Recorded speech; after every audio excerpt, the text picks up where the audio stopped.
Huh.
Interesting.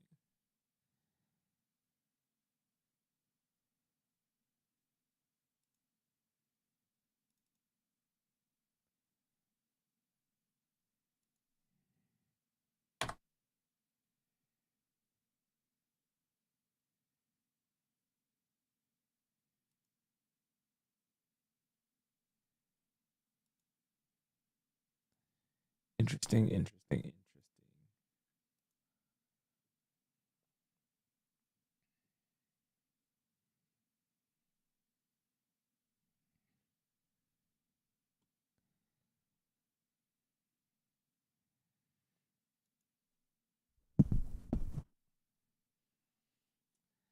Joannem.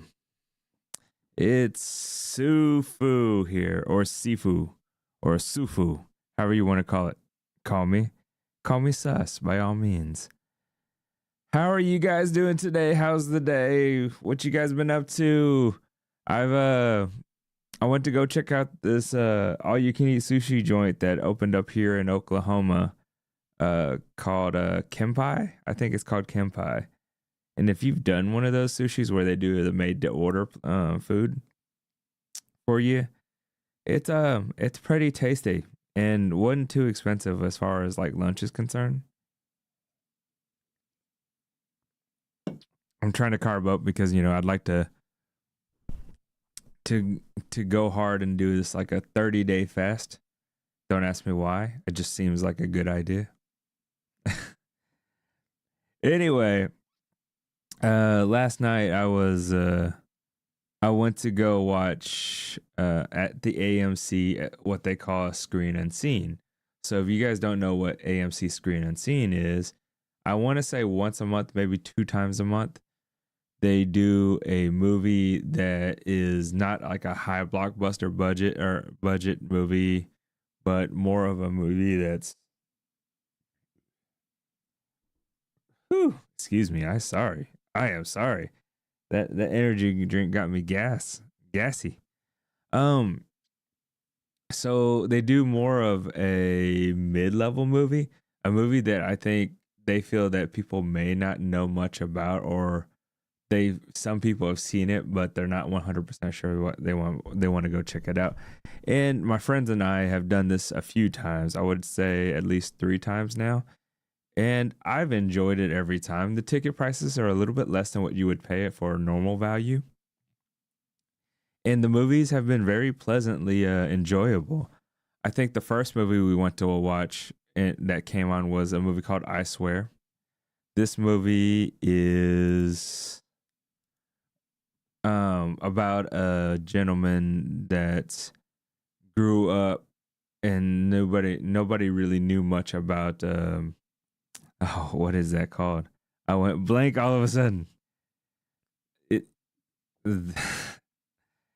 No one knew much about the why did I go blank now that I feel like I have to like try to answer you guys as quick as possible and I'm tensed about this. I can't remember.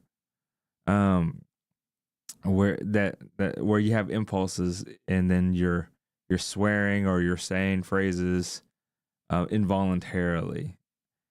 And God bless, I cannot remember. I'll remember here sooner or later.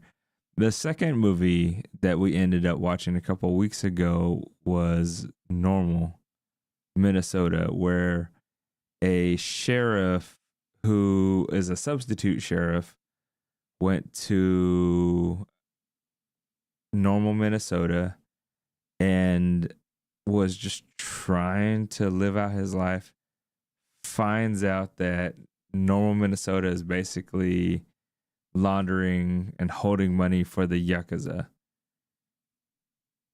And of course it was all kinds of just at that point, a lot of trouble, a lot of action happened.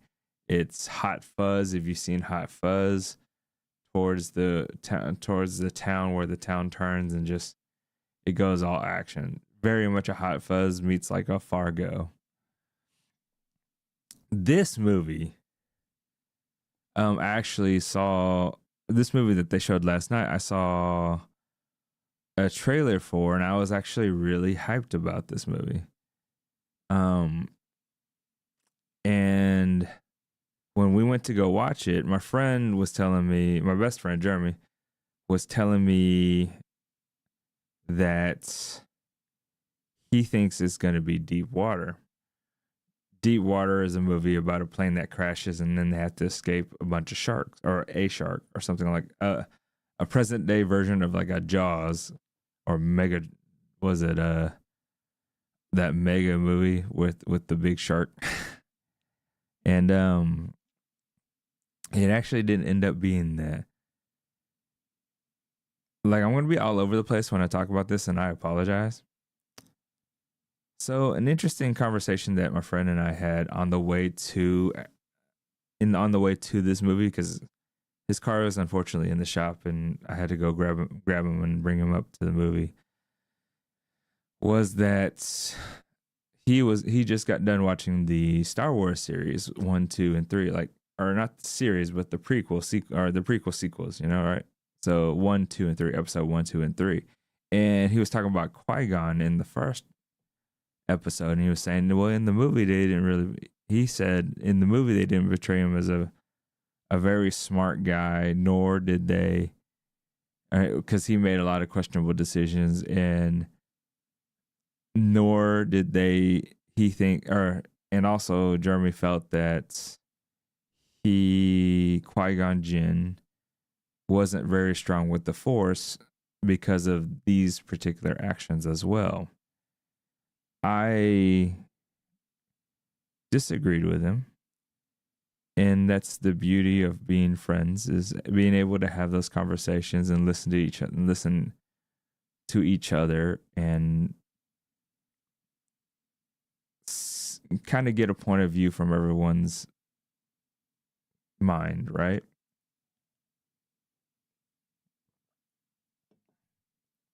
So when I go into movies, I generally watch the movies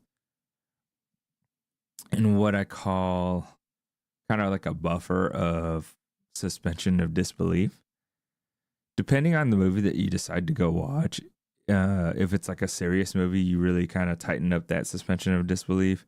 And if it's like a Transformers or an Aliens movie, you kind of let that buffer go kind of crazy, right? Because you're not going to go into a Transformer movie and just think it has to be 100% realistic. It has to be whatever is going in my mind. And I feel that sometimes when you go into a movie with the expectations and depending on the genre and what you're watching, that buffer, you have to have that buffer. And then if something happens or if a bunch of things happen in the movie that get you out of that suspension of disbelief, it makes it harder. So it's not only just like movies, but I equate it to professional wrestling. I'm a big wrestling fan. I like the WWE and I like AEW, everything along that lines.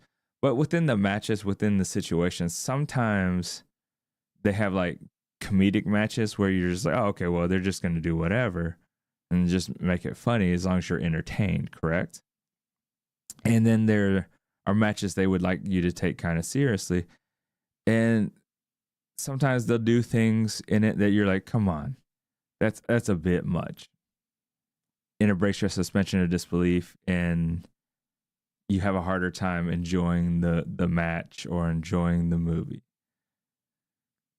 So going into this movie, One Spoon of Chocolate, directed by the RZA from the Wu-Tang Clan. Ultra hype, ultra excited for this movie when I first saw the commercials. And then we will go into this movie. So I'm going to try to go into this kind of talk in two different points of view. Because I don't want to because I do feel that this is a kind of movie that there's really no in between. I think people will go into the movie and they'll either like it or they'll go into the movie and they will hate it. And I don't mean like hate, like vitriol hate, but like just it's not their cup of tea.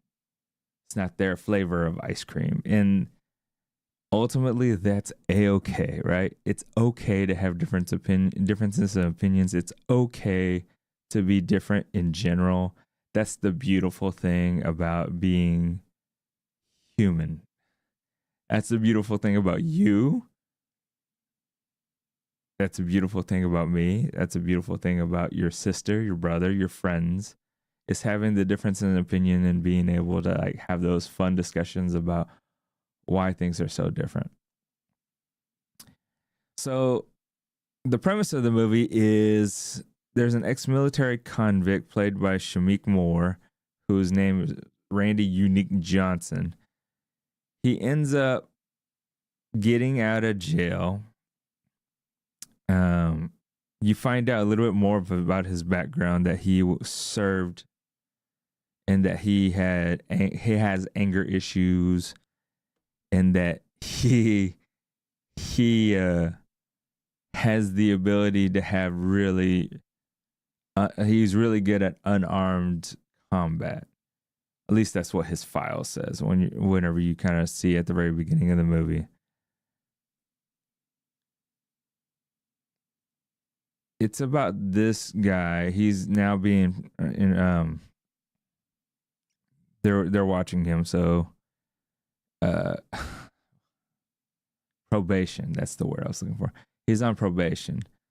So he wants to go to Ohio because Ohio is where family's at. And so they'll eventually get him there. Now that's the main character. The movie kind of starts off with a kid who is walking down the street with a basketball high school jacket, kind of doing the fake basketball stuff like you do when you were kids and that you were dreaming that one day you would be in the NBA on your driveway on the streets with your friends where you're doing the crossovers and you're just like, yeah, I'm so good. Here in like 3, 2, 1, Kobe or Curry. For me, it was Michael, right? I lied. It's not really Michael Jordan because I hated Michael Jordan back in the day. And it's not because He wasn't good. Like, he's the GOAT. Michael Jordan to me is the GOAT. He just wasn't on my team, which is why you have to hate him. If he's not on your team, then you should. Well, this kid gets I guess I'm not exactly, it doesn't tell you about where he's going and why he's going, but he's just walking down the street. He gets picked up by a bunch of cheerleaders or high school girls. He's also in high school too, so there isn't much of it. Kind of like the high school athlete, everyone was like, "Yay, whatever." They take him to a gas station, or yeah, a gas station for the most part. He goes in, buys stuff, he comes out, and when he comes out, there's a gang of people just on a truck, and they're wearing these kind of, for the lack of a better term, like these gingerbread masks. At least they're round like that. And they go down and they attack him, and they beat him down with bats. A little bit forward, you find out they're harvesting his organs.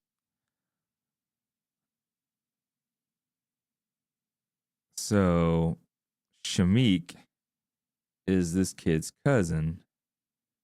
So when he goes to Ohio, he meets up with his other cousin, the older cousin, named Ramsey, and he ends up staying with Ramsey.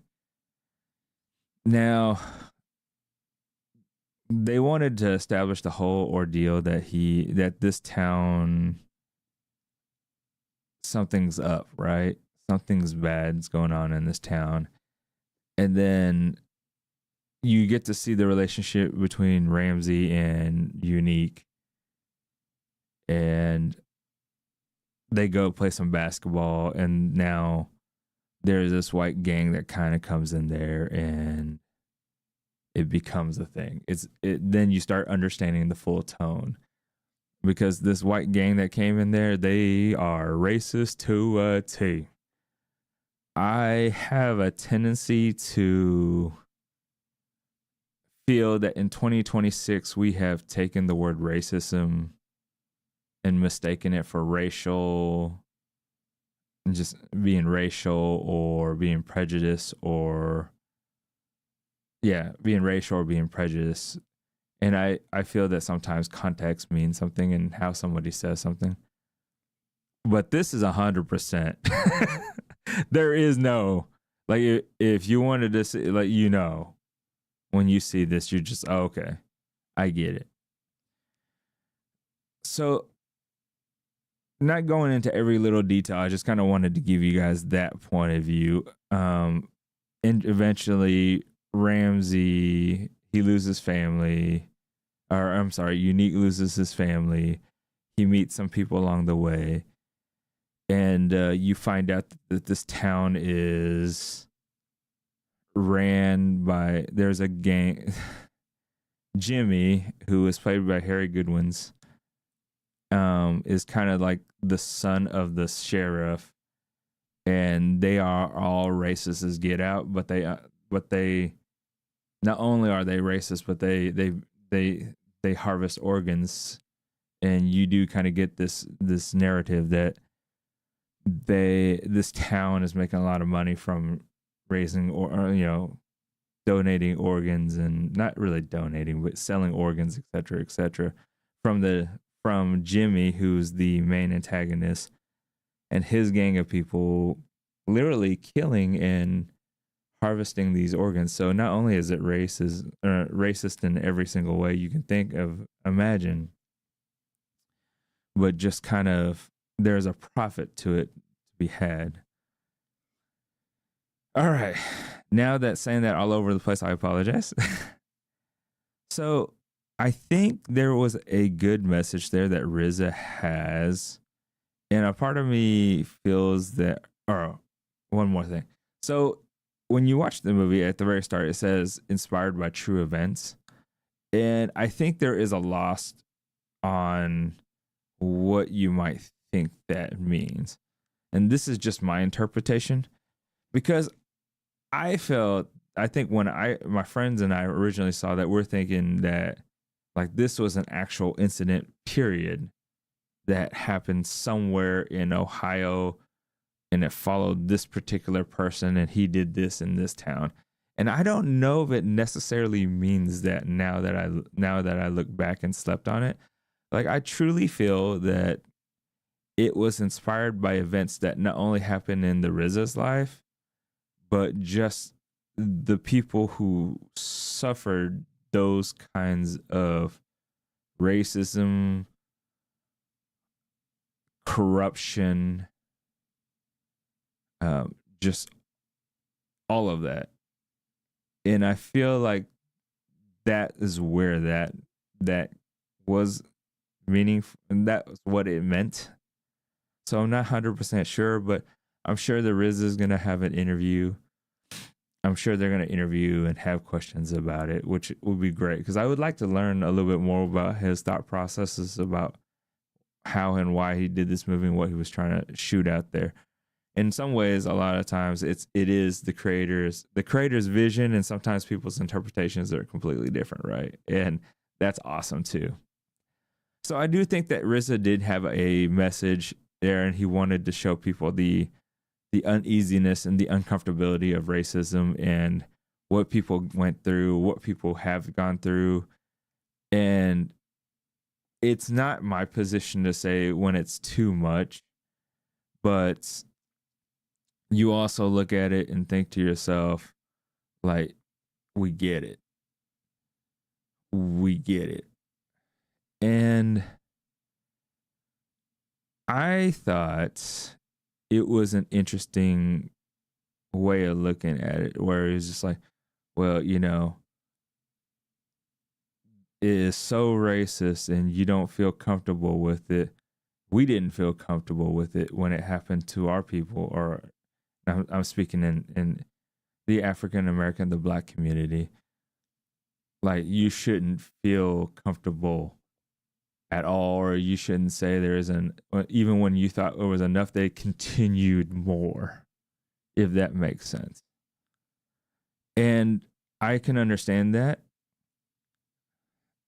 The other thing about it is the different forms of racism that was portrayed in this movie. I do actually like where it was unspoken, or whether it was a biased, or just kind of learned or inherited. And I hate to say inherited, but it's like if you're surrounded by it your entire life, that's all you know.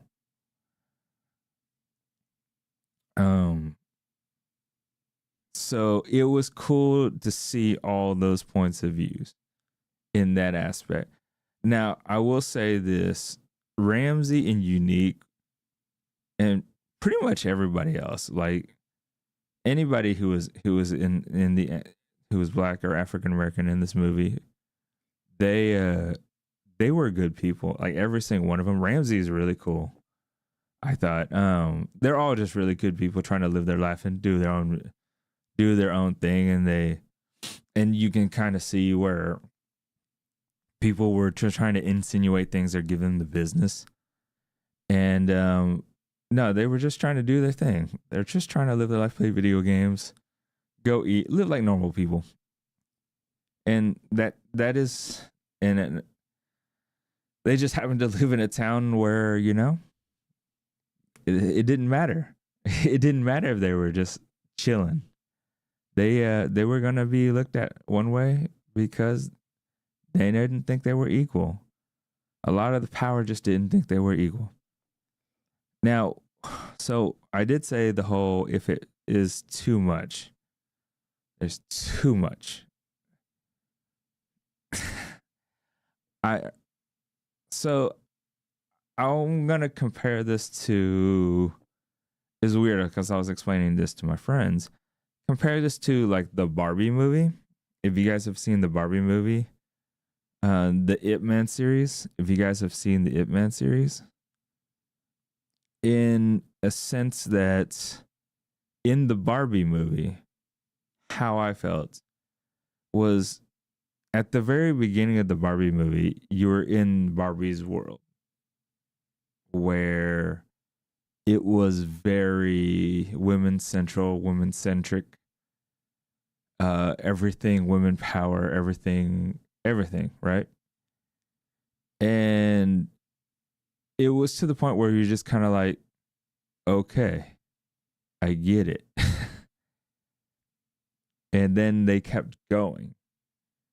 And you're like, okay, I get it. And then they went to the man's world, or they went to the real world. I say the man's world, but the real world was portrayed as the man's world, like the patriarchy, the that men can do this and get away with this, and et cetera, et cetera. And then they pushed that narrative really hard. Again, like you understood, and then they kept going. And you're like, okay, we get it. The Yip Man series. The Yip Man series,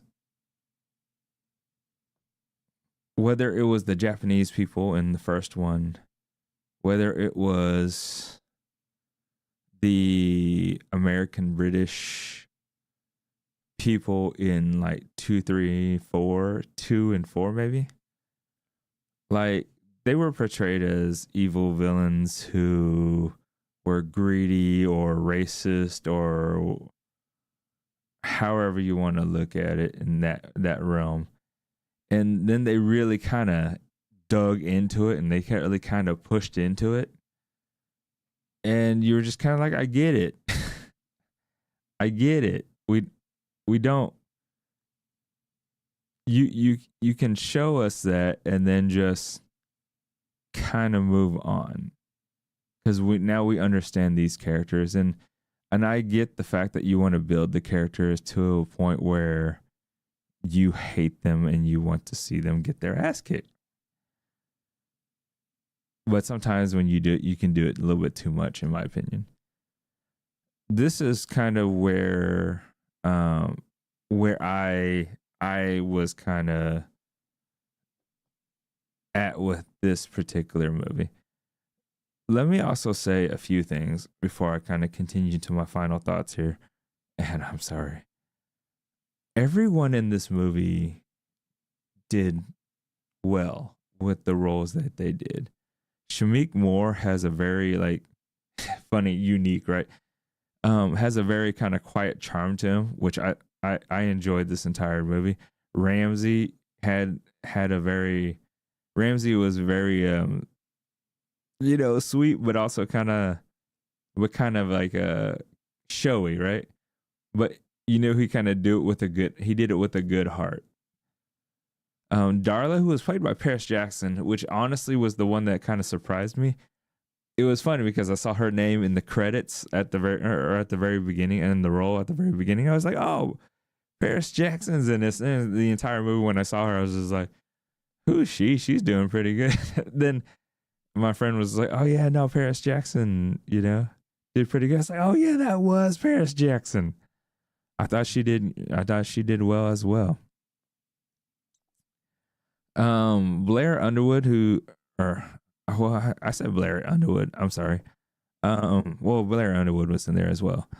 Harry Goodwins, who played Jimmy, which is the gang leader, the son of the sheriff, who was played by Michael Harness. But I cannot read his name for some reason. Who played the sheriff? They did a really good job in the role that they were as like white supremacy gang leaders who are trying to get organs, right? And in some ways, like they did really good, but then a part of me was also kind of like, was it them and the way they did that, or was it just the actual acts, right? Is it cheap heat is what they called it in professional wrestling, where you go into a town and you go into a particular sports town and you make fun of their sports team, or you get a very cheap heat kind of way where it's easy. Yeah, obviously you're going to hate them for that. I think they did well in making you hate them, making you want to see something happen to them.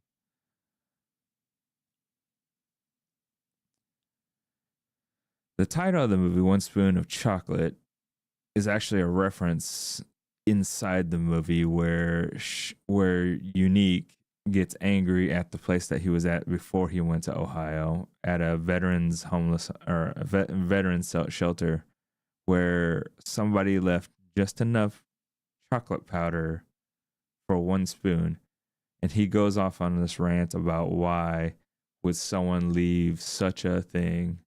Why don't they just finish it instead of just leaving one spoon? Because one spoon isn't enough to do anything.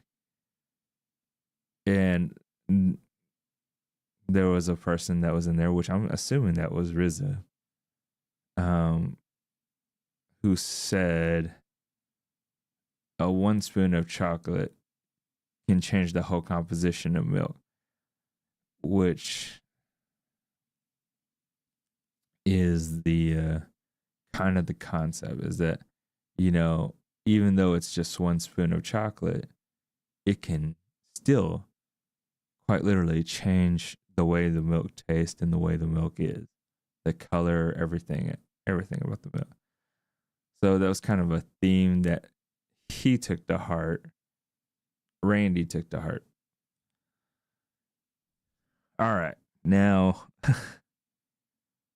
trying not to go into too much as far as details is concerned. There was a confusion between myself, my friends. They don't tell you when this actually happened, like what period of time this actually happened. There were no cell phones, so we were guessing probably the 80s, late 80s, early 90s. I think I want to say RZA did an interview where he was describing it as a piece somewhere between the 60s and 70s, and it doesn't quite match up, but you know it's definitely not present day, and you definitely know it's probably not within the last 30 years. I was born in the early 80s, so I grew up in, you know, the late 80s, early 90s, so I did kind of experience that era. So it was kind of different on how I might look at it versus somebody who is a lot older, or maybe someone who was a lot younger. All right. To go back into this entire thing.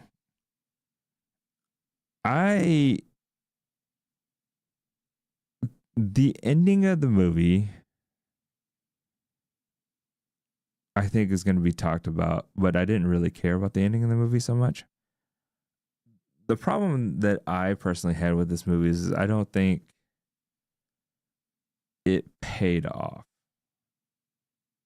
if this makes sense. I didn't feel that everything that had happened to Unique, Ramsey, the black community paid off at the end. With Yip Man, like, people died. There was a racism that happened. You felt the hate, but the martial arts and everything that happened, where Yip Man just destroys these people, was satisfying enough to pay it off. And I'm not saying that Unique didn't do things to them to get there. I just don't know if it satisfied my bloodlust for it. I don't know if it was the choreography. A part of me doesn't think that. Part of me feels like it might have been the camera work on how they filmed it. But ultimately, I didn't feel the payoff was there. And that was the part that I kind of struggled with. Also, there were a lot of things I felt within the premise of where they were at and the people and the communities that made no sense to me. And I saw like one video or where they talked about it, and they were saying, well, these kids are young, etc., etc. And I was like, it's one thing to understand that they're young, but they're not in high school. These guys are at a high school. He served Unique served time in jail. So they are experienced. Of course, Unique was a little bit more aware, situationally and socially aware compared to everyone else. And I it's hard for me to,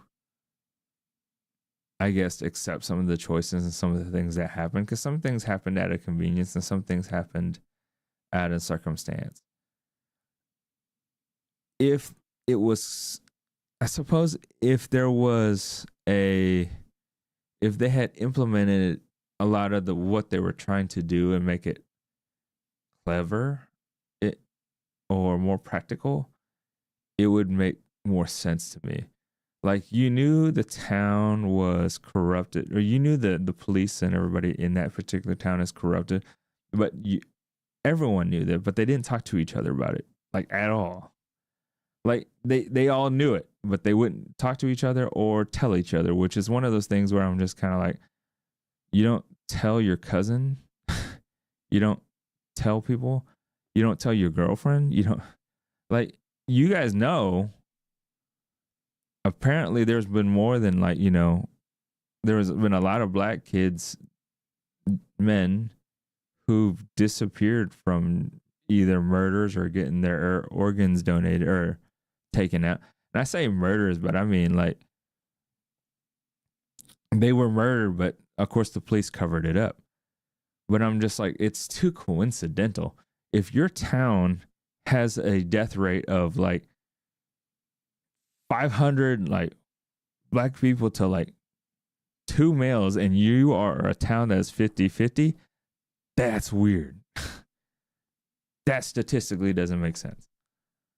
And I know maybe I'm kind of like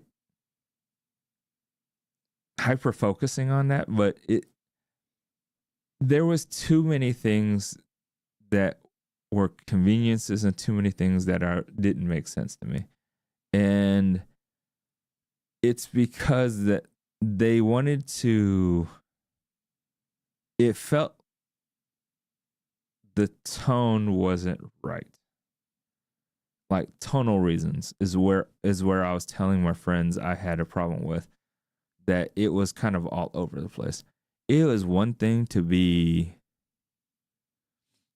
I guess, if you were to put it in a world where you weren't trying to be so serious about the message and everything that you were going with.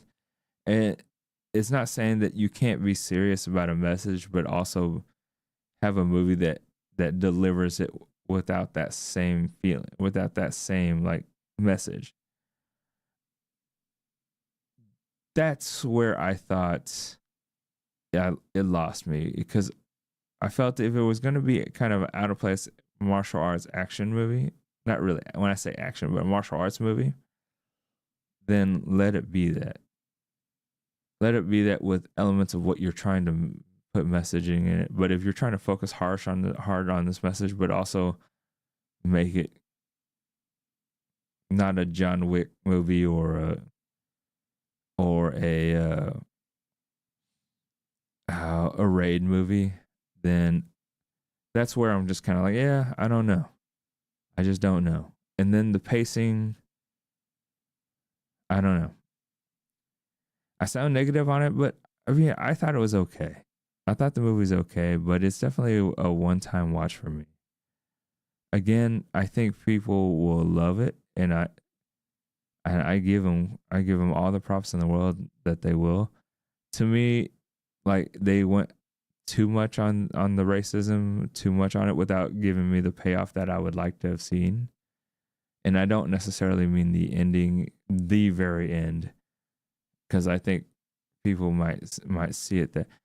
But even just that journey to get to the end was the most important part to me. And that's the thing that I look at, because it's not always the end of the movie, but it's more of the journey of watching the movie, the journey that you are with Unique and his growth and what he does, right? Do you feel like he got the revenge for his family, or do you feel that Jimmy and the gang got what they deserved? do you feel the sheriff got what they deserved? And I ultimately just did not. Like, it almost felt like he was too nice. And again, maybe that's just more of my bloodlust, and that probably is true. But that's how I saw about that particular movie. But I would love to hear what anyone else has thought about that movie or said about that movie. And I enjoy having these discussions about it. Like, I think that would be great if people would want to talk about it with me at some point down the line. More than happy to. Absolutely. All right. So we are going to start playing Midnight Fight Express. I don't know if you guys have heard much about it. I played it a little bit so far. This will be, I want to say, my third or fourth day playing this game.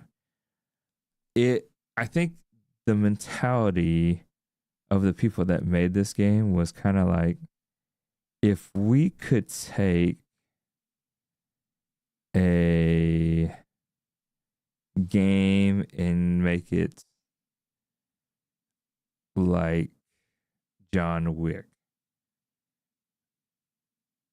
or those martial, like the Raid, what will we have to do to make it happen?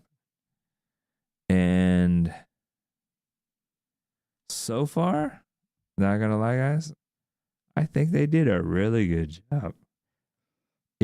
It definitely starts off not feeling that way, but I think that's because you're kind of like that struggle of learning new things to get to that point where you're like, yeah, I can be that guy. I'm that dude, you know? So let's get ourselves set up for this. And then we shall get going. All right, so Midnight Fight Express, guys. Let's continue where we're at from here.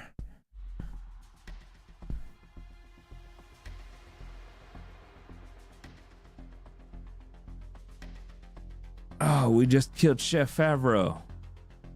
That's right, we did just kill Chef Favreau. I forgot about that. Actually, I forgot that we killed him. I was thinking about it. I was like, who did we kill? Get myself nice and situated here. I'm gonna play around with some things today because I saw some people play around with some stuff on their stream, and I was like, I like it. I like it. All right, Chef Favreau. Chef Favreau's dying words revealing their child-parent relationship swirling around the minds of Babyface and Droney as they search for a safe, quiet place beyond the reach of the corrupt police force, searching for them. Now, if you don't know what's going on, you are apparently a amnesia-driven guy who is apparently a part of a group that is trying to take over the city. They got a bunch of people out there right now kind of running the city with the streets, and you're trying to get through it and clear it by noon, or not noon, but by dawn. Is it dawn? By morning. I'm gonna say morning. Sorry. By morning. And there's this drone who follows you around, who tells you more and more about what's going on. They know that you're basically this lethal killer like John Wick. You're actually being interrogated by the cops because the cops don't quite believe you. They think you're just a bad dude, but you're explaining the story of the day that's going on, and you're basically playing the flashback of everything that's going on currently in this particular situation.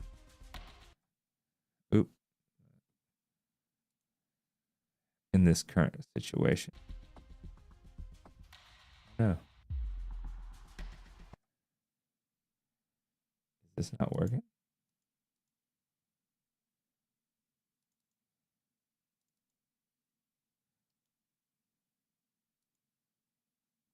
Let's fix this. What am I doing?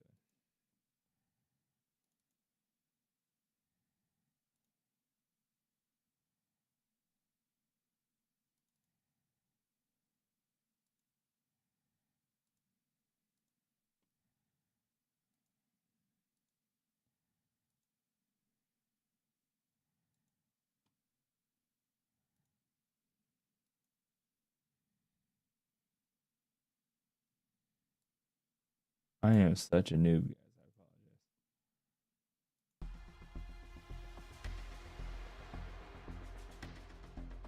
I apologize. Let's see. Still not working?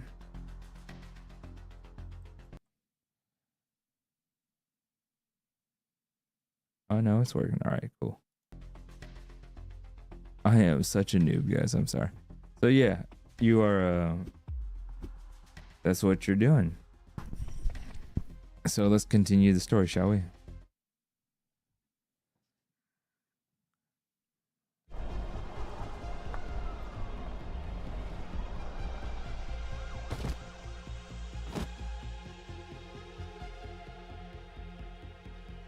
Fortunately, it looks like that this part of town hasn't been hit by the takeover. Our efforts must have shown us or must have slowed them down.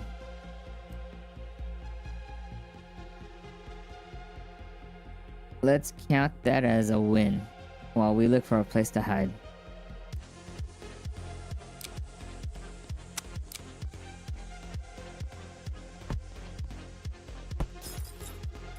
Something's going on over there. Let's check it out.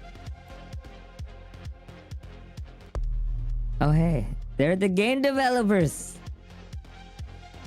I love it. I love it. Love the fact that they're dressed up in like little panda out. See, I'm 100% panda because I'm black, white, and Asian.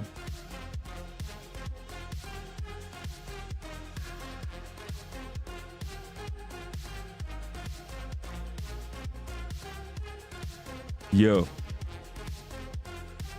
you here for the launch party of our game? Oh, are you Jim's partner? We've heard so much about you. You're a little underdressed for the festivities. Our game's all about petting animals, no killing whatsoever. And since it's a midnight launch, we figured jammies and animal onesies are the way to go. Lucky for you, you're just in time for the main event, pillow fights. Eee!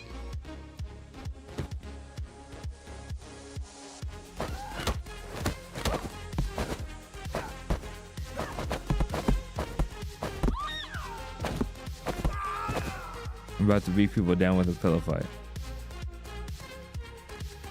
Well, when in Rome.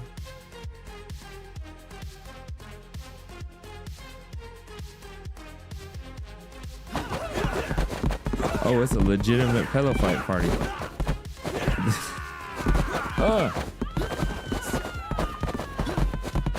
Yeah, I'm gonna go Billy Madison on y'all. Oh, I'm taking. Oh shoot! I didn't mean to punch you. I am so sorry. I didn't mean to punch you.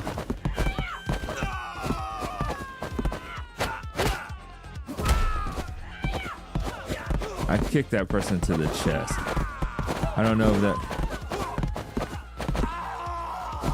if I was actually supposed to kick that person in the chest like that. It was an environmental thing. I'm so sorry.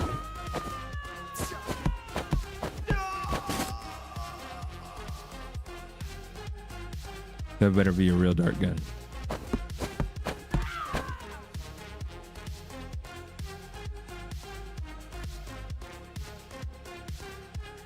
This is wild. You might want to go a little easier with those pillows though. Why? Why? Why would I want to do such a thing? Oh, I went into camera mode.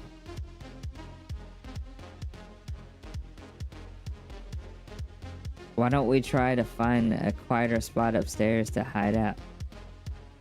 I like this pillow fight though. I like the pillow fight though. Why would I do such a thing? I want to continue pillow fighting. Because then I can hit him as hard as I want. Kind of like the whole Superman thing, right? He has to hold back because people attack him or because people are fragile. But he doesn't have to hold back with Doomsday because Doomsday can take it. These guys can take pillows. Why not? Jeez. Now listen up. Oh. Hope you're having a great time tonight. You should be super proud of what we built here. A 300-hour AAA game built in just under 6 weeks. God, I wish that were true. It's not GTA 6. Give yourself a pat on the back. Oh, also, don't get too comfortable tonight. We'll be kicking off the production on the next one at 8 a.m. sharp. We have a new investor in the form of our city's coolest and most philanthropic hero, Jeff Kingsworth. Nice. He expects a sequel in half the time of the original. I know it sounds crazy, but if anyone can do it, it's all of you. Okay then, let's get back to the mandatory fun for a few more hours. Woo!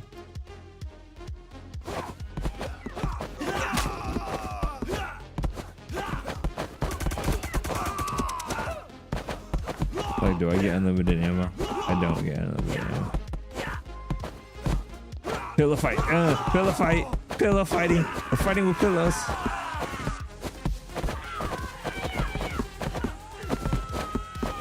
Well, good thing the pillows don't like.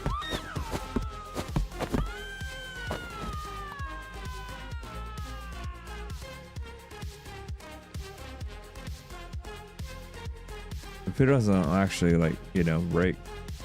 Geez, is there any way here where we can at least get some peace and quiet? Let's try the top floor.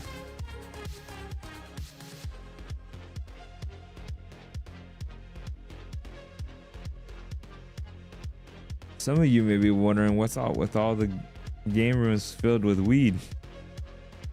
No. Aren't we a game studio? Well, with our new investor, Jeff Kingsworth, on the board, we're also now a grow house. Wow.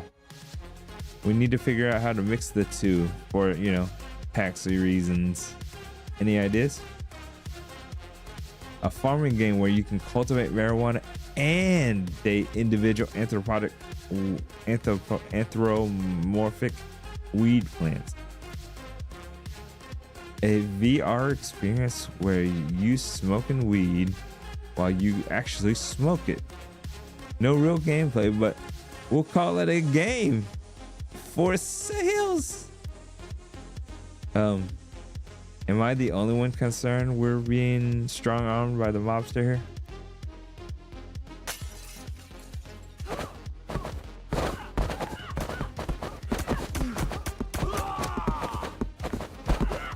I don't feel like this is as good.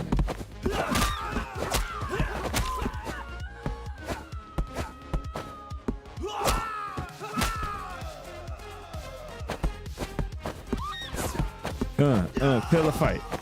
Pillow fight. It's like that one dude that takes pillow fights way too seriously.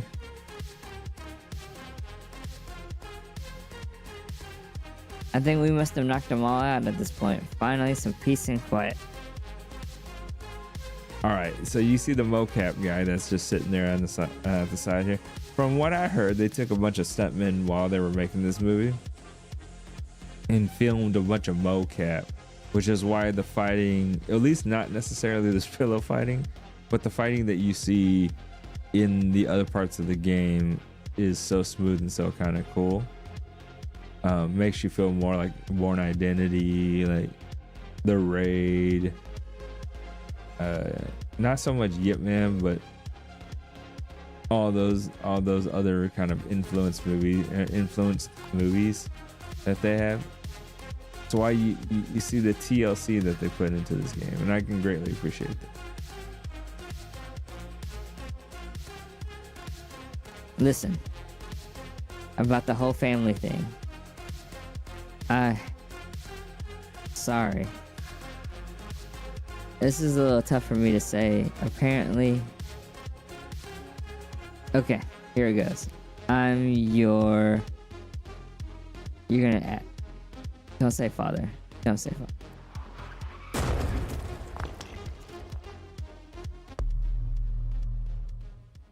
Introducing SWAT. Our team surveillance shows Babyface was last seen in this building. Proceed with extreme caution, shoot on sight, and shoot to kill. Do not damage the drone. Boss's orders. Go now. Go.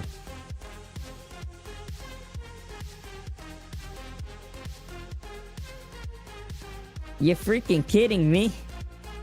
We just can't catch a break. You're good, but SWAT is lethal. I cannot speak. We gotta go like 10 minutes ago. Well, I mean, could have. But I was doing commentary. Well, gloves are off, fellas. We're gonna have to kill these.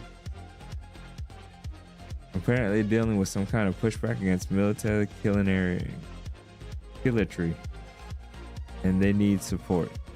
Spread out and find Babyface so we can get out of this and get out of here ASAP.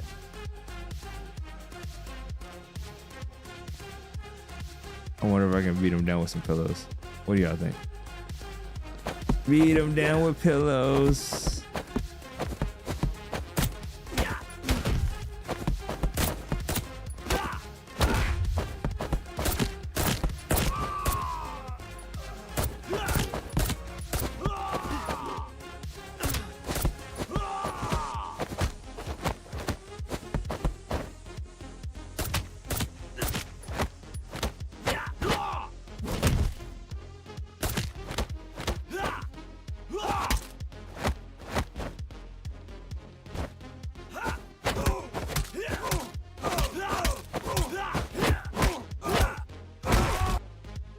You guys might not have seen what had happened there, but I just whooped his ass.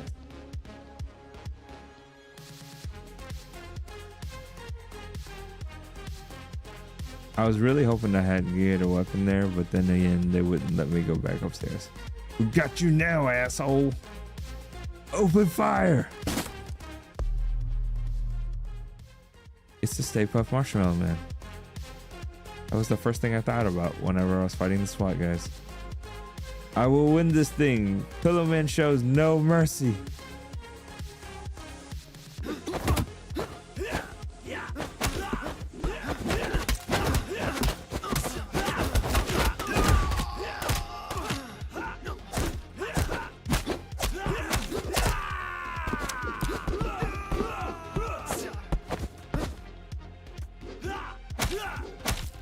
Can't leave without fighting these guys, right?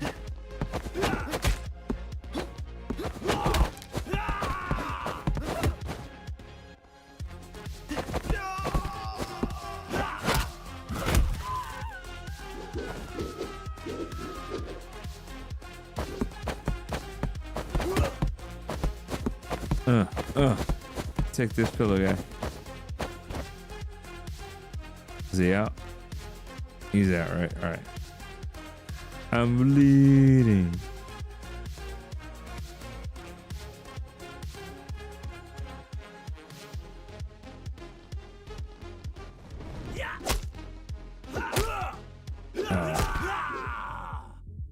Wow, I could not get a shot off. In this instance, guys, guns aren't always the winner.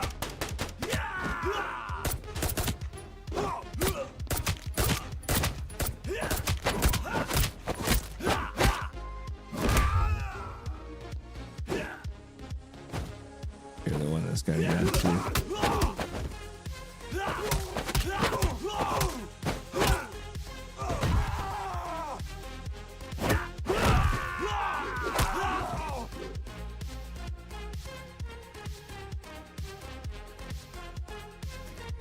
That's definitely going to be one of those weirder experiences of my life.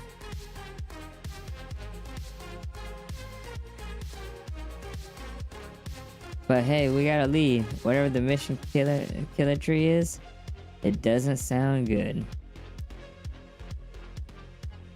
Sounds a lot like attacking the military, to be honest.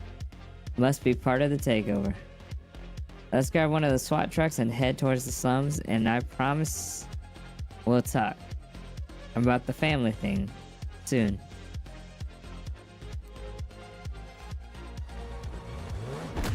You think Droney is the mind of your child? I hope not. That would be pretty dark. Man, I got a D. I deserved that. Deserved it.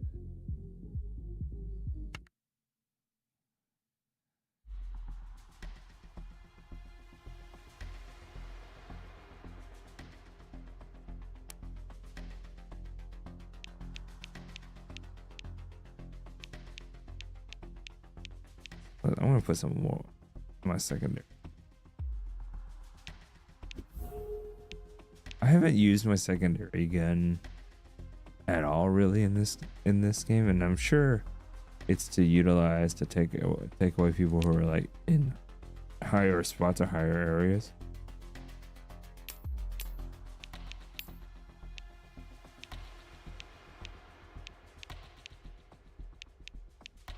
Should go for the fat sumo guy because I look like a fat sumo guy.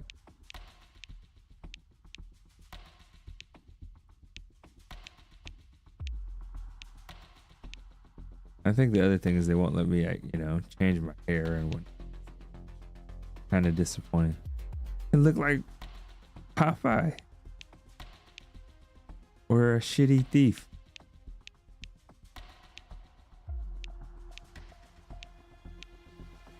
Saints Row.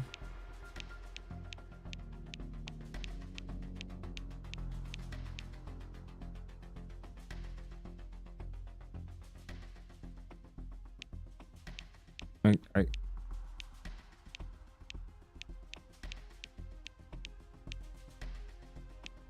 going all SWAT-ish.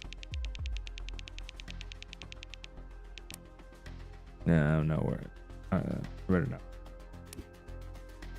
All right, transportation. I say transportation? Man, I'm starting to think I have dyslexia. Train station. Limited knowledge of the mystery sub-operation known as Mission Kilitary. Prompts Babyface and Droney to catch us. Train towards the city slums and search for more information.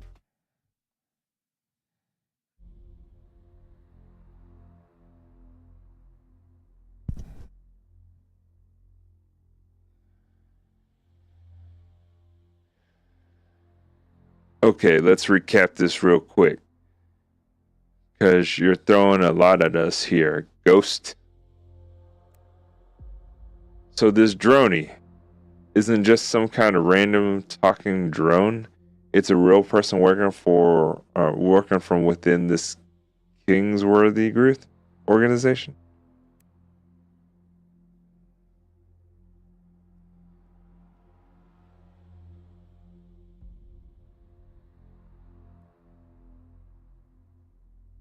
That's the guy. By the way, the one we mentioned before, the saint that you claim is a monster in disguise. That's the guy, by the way. The one we mentioned before, the saint you claim to be a monster in disguise.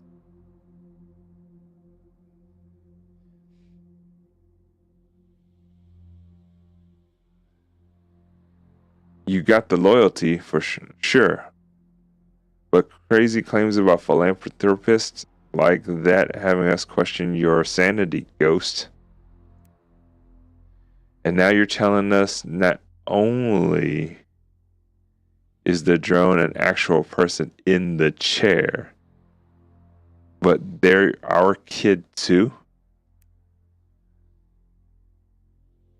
Sounds like a real crock pot of slow cooked bullshit. You hit that one already, Agent McClune.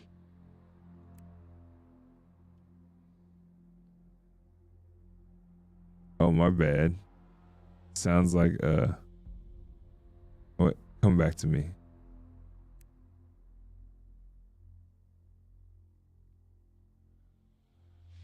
I think what my partner here is so poorly trying to say is this story is pretty far-fetched.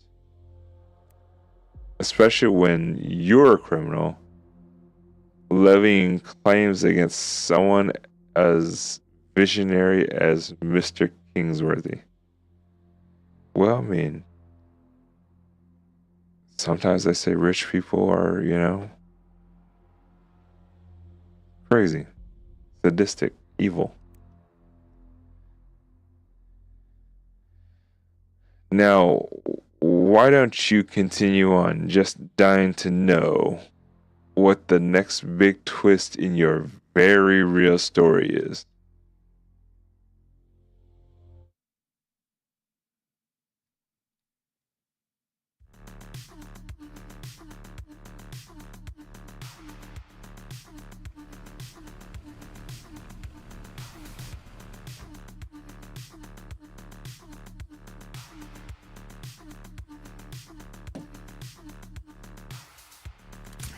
Damn, roadblocks.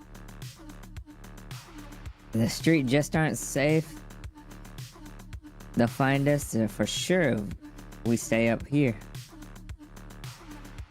Let's grab the next train. Should get us to where we need to be.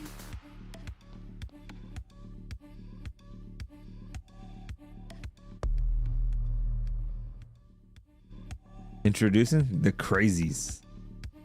Well, hello, bub. Oh, hey now.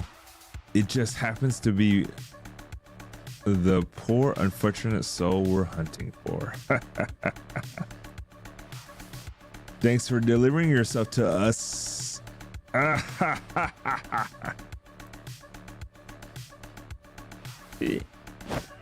Oh, wicked. I don't want to fight. I don't want to fight.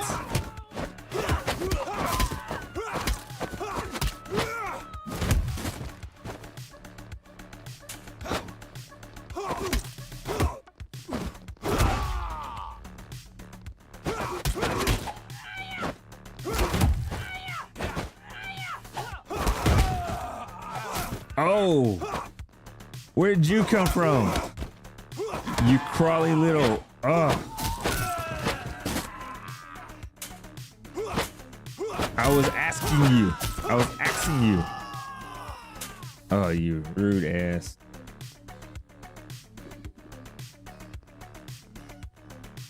I don't know who the hell the crazies are, but I don't want to stick around to find out. Let's barrel through them so we don't miss our train.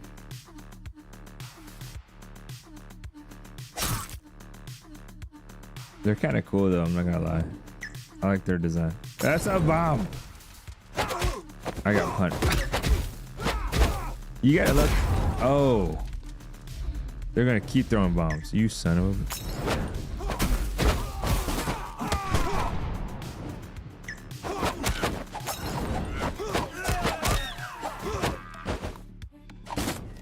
Freaking crazy Harlequin.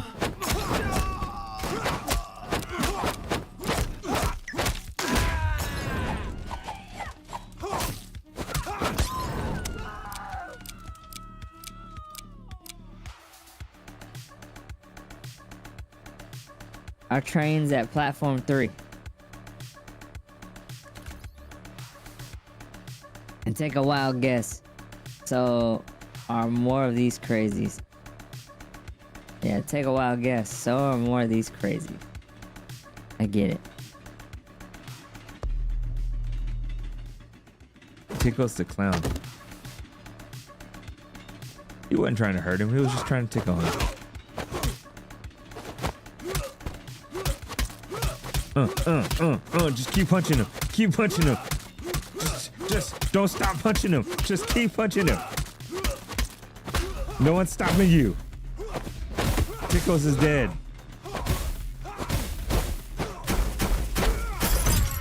Woo!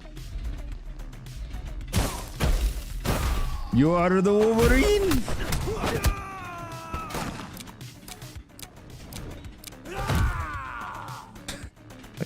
He just stood and watched me throw that knife at him. In the face. Oh. I'm not gonna lie, guys, that was pretty effed up. Like, I like it, but that was pretty effed up.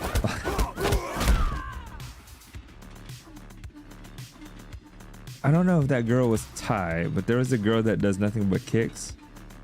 That's not Chung-Li, but like her only, she studied like one move and did it like 20 times or 200,000 times, like that kick. That was her.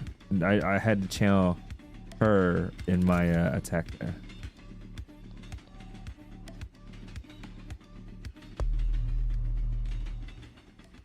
The faceless.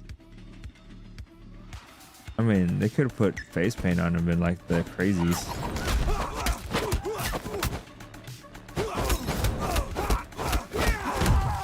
I mean, that is pretty cool though, I'm not gonna lie. Oh. I rolled myself into the side of the train there. I didn't know how to control myself. What was that?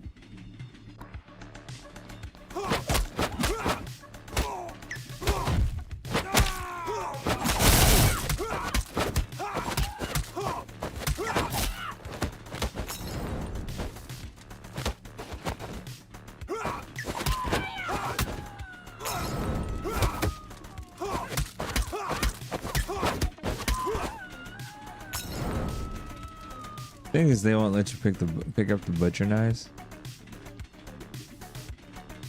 Where's that dude at? Oh, there he is. Ooh.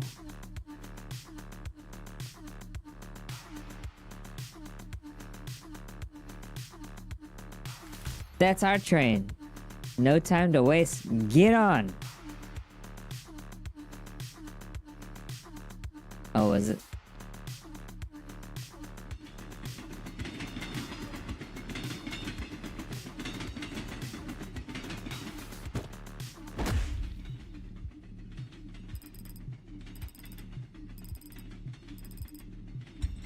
A D? I'm just getting D's, guys.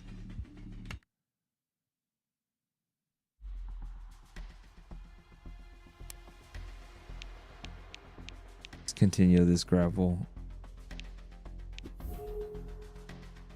So I can unlock Ultra Mega Grapple. Shh. That's sacred.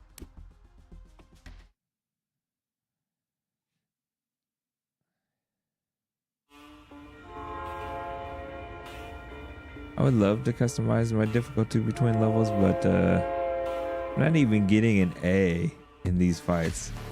Apparently, I am really ugly fighting.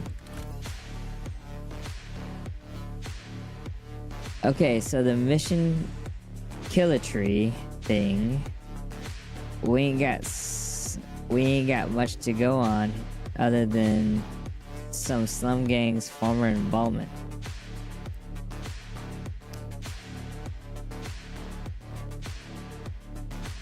So that means we gotta find someone in this hellhole. My English is bad, guys. In this hellhole who's got knowledge of the thing and beat it out of them.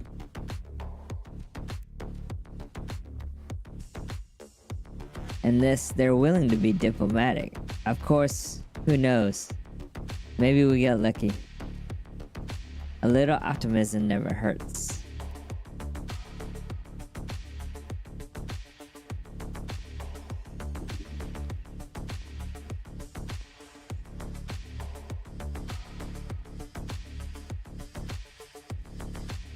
Look at this mess. Nobody cares about this place anymore. It's just lunatics now. I grew up here before these psychos moved in and took over the place. My sister and I got out, but my mom wasn't so lucky. I come back from time to time. Helps to remember her. Hard to imagine this place getting better with everything that's happening. But hopefully, one day.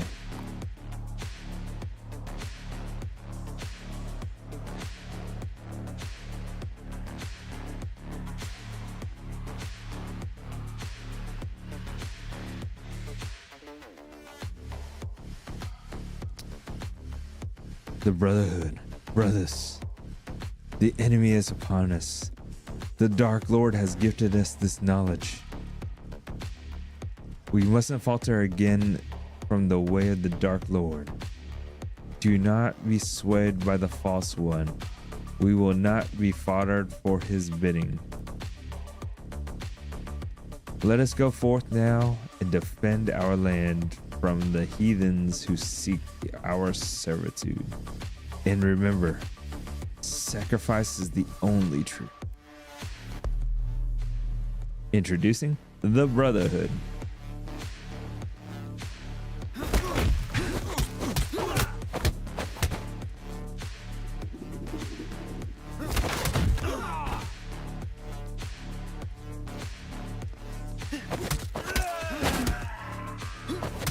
You're the best around. Nothing's gonna ever keep you down. You're the best around.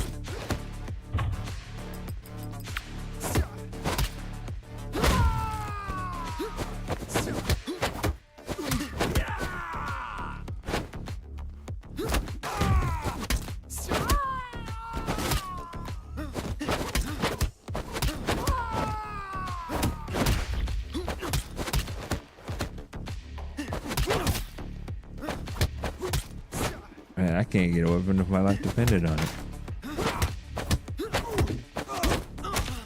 Oh.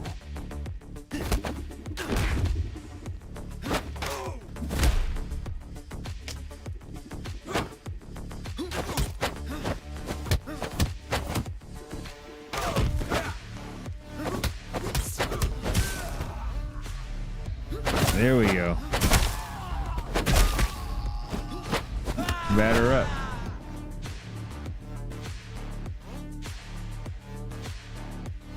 Well, these guys may actually be a bit nuts, but I'm not letting go of that optimism. One of them will talk. I'm sure of it. Let's keep searching, minion.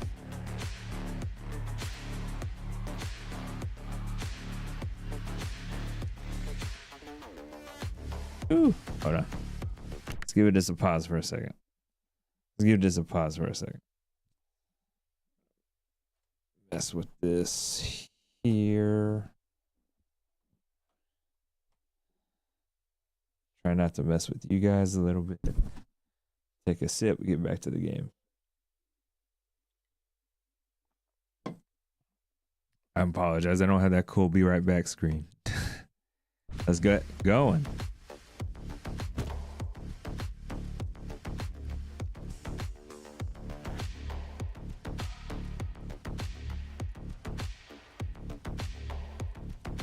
SWAT again. Let's avoid them, yeah? The moment they know we're here, the moment they'll be on our ass too. And look, I realize we haven't had a moment to catch up yet. We're short on time as it is. So I'm just gonna say it. Chef Favreau isn't... I knew it! Chef Favreau wasn't lying. I'm your kid, and it's like a whole thing. With complicated emotions and all, didn't really feel good to be abandoned by you, you know? I know I should have told you earlier, but honestly, it's painful. And we don't need the distractions. Saving this city is more important right now than whatever we got going on between our got or not between us. So let's focus on that. And when we get a minute, we'll get to the rest. When we get a minute, we'll get to the rest together. Not sure if I really would have been cool with how that was written or how that came out of my mouth. It's his kid. I don't know if I like this. I'm really not sure if I like this. Your sacrifice ready, brother. Remember, the will of the Dark Lord, may your sacrifice shatter their bones of many. Thank you, brother. Remember me. Tell tales of my bravery in service to the Dark. Okay, brother. I'll definitely do that for sure. Now get out there and make the Dark Lord proud.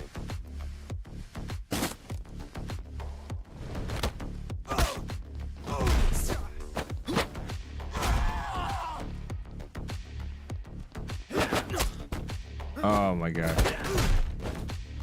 Give me the lead pipe again.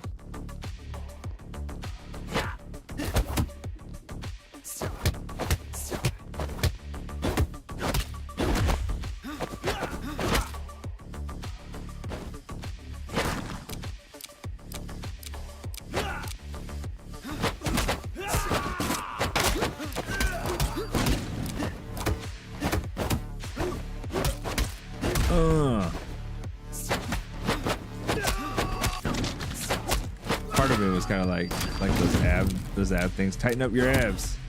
They're not tight. It's gonna hurt.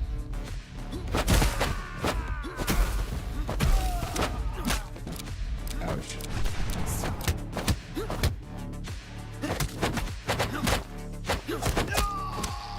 Oh, he hits way too.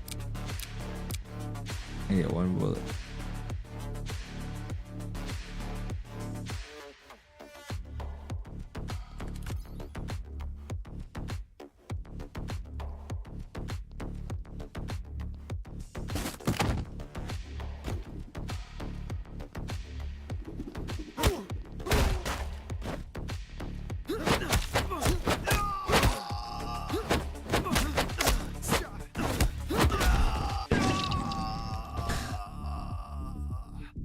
Ooh, like I was wondering what was gonna happen to me. So best to kill him from afar or roll the hell out of the way whenever I get him knocked down. Either way. That was on me 100.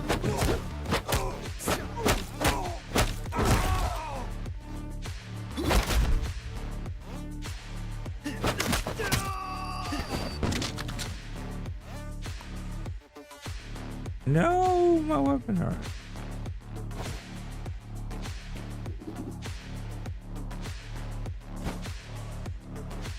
Where do I gotta go?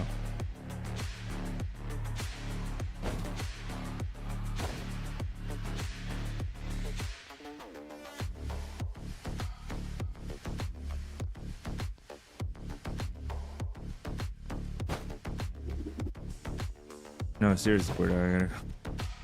There we go.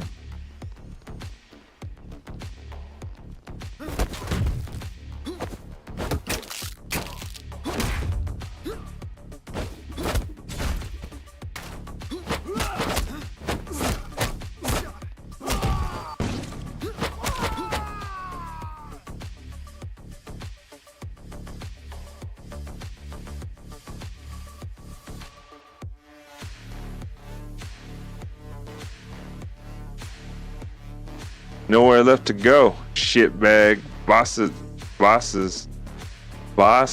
is pissed. You know? Now tell us where you cuckoo puffs. Jeez.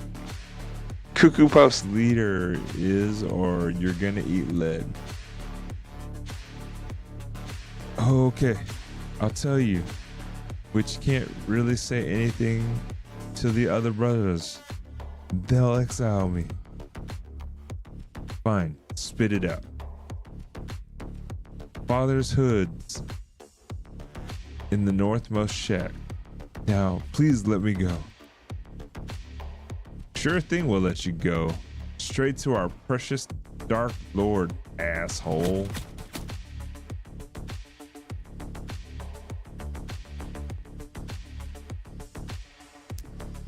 The northmost shack it is. We're gonna get there before SWAT, or else they'll kill us.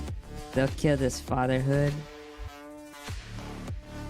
Or else they'll kill this fatherhood guy. And we'll lose our lead in the whole operation. So let's keep moving. So do you think it's the AI mind that's smart, or you think it's our actual son or daughter? Who's that smart?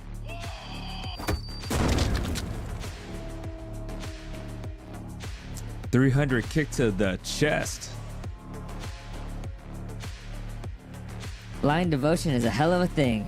Imagine killing yourself over some misguided ideology. No thanks. You're all good, right? You all go right ahead, though.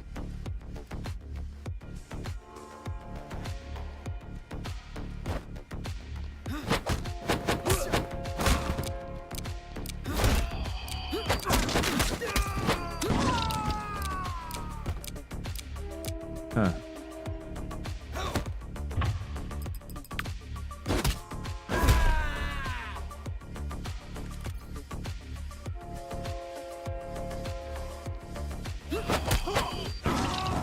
Ooh. Man, it definitely need to pay more attention to the bomb people.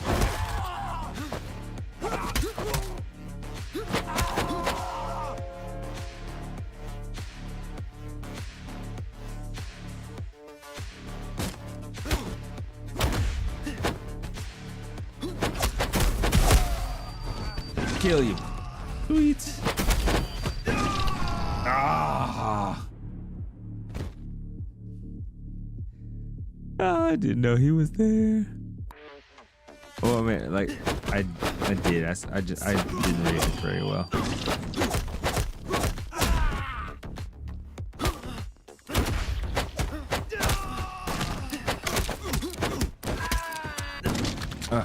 Dang. Extra animation.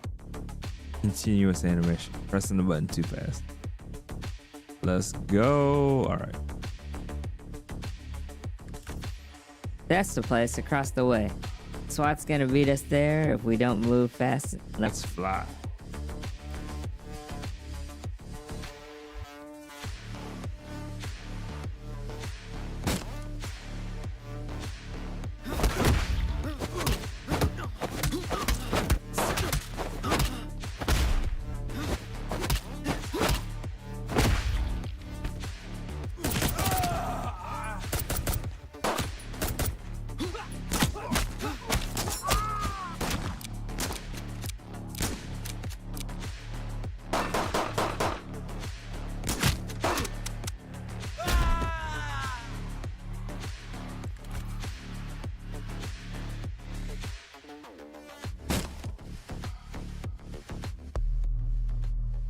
The Fatherhood.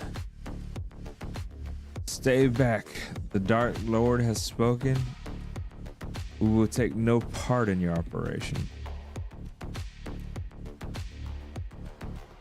Whoa, buddy. We're just here to talk. Not today.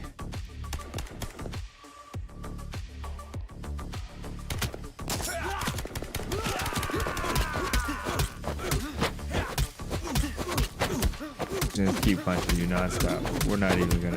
No. There's no stopping here.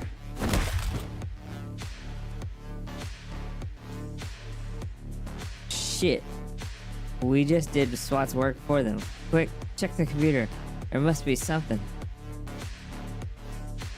I was trying to take that money.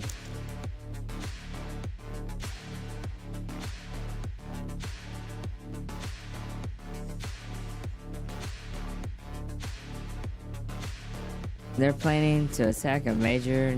They're planning a major attack on a number of military bases outside the city tomorrow. We're talking thousands more lives.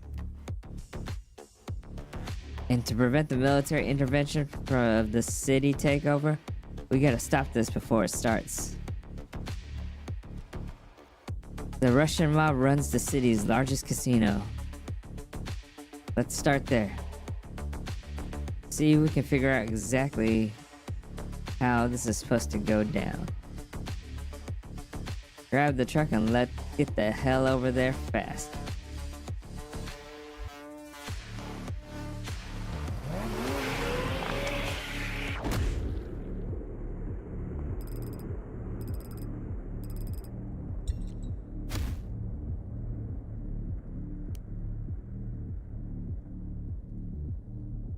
Man, a D. I did die in that last one. I feel like I gotta get smoother. I'm not getting smoother. Anyways, I'm gonna go ahead and stop right here on this for a little bit. I am going to take care of some things around the house real quick, and I'll probably jump back on and continue my play. I don't know if I want to continue playing this or if I'm going to do Mass PI or even go back to the Jade Empire because I didn't go very far on that. But either way, thank you for listening to me talk about A Spoonful of Chocolate. You guys should definitely check it out and see how you felt about that movie. And by all means, please talk to me about it because I'd love to hear what you guys have to say. Other than that, thank you guys for joining. Thank you guys for hanging out. I appreciate you. I'll see you guys on the next.